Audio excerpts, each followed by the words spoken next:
I reinforce the graphia with red ochre and a little bit of black. The objective of such second step is to execute more clean and defined lines.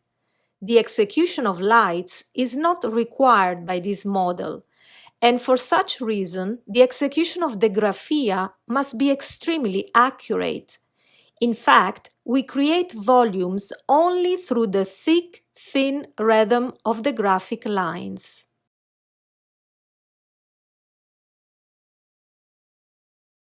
We must use the tip of the brush. This is not a simple operation because the biacca tends to need the tip of the brush that does not flow smoothly as a result. We should clean often the tip of the brush in a piece of cloth, or we risk to leave annoying and visible color overlays that might form patches. I start the first glazing on the entire surface of the face. The color is made by terra verde of Nicosia with an addition of yellow ochre. The glazing is very delicate and transparent. Try not to leave marks and patches on the surface. The line of the nose is one of the most characterizing features in this face of the Mother of God. We must execute it with extraordinary attention.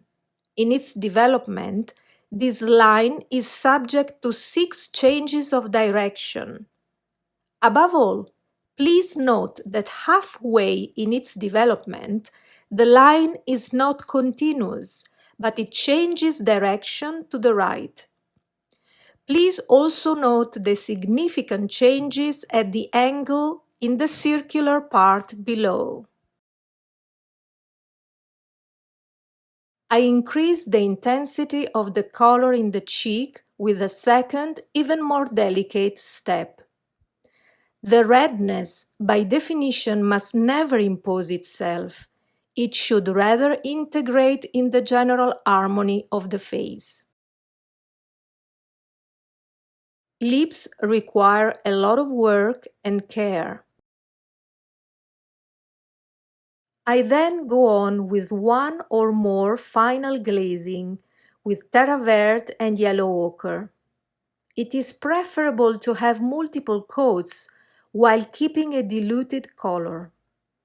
Pay great attention not to leave patches and spots, and most of all, verify that the underlying layers are dry and do not melt when you go over with the brush during the glazing.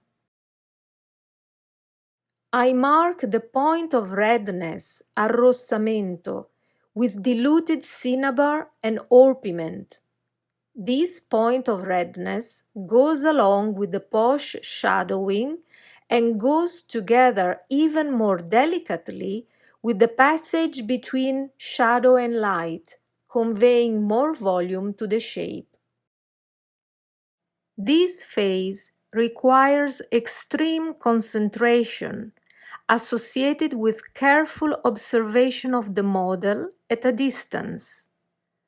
Sometimes the finishing of an icon is carried out over a few days with various touches and taking breaks as to facilitate the observation of the work.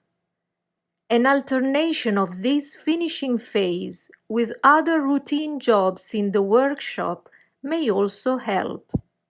I resume the first exedra.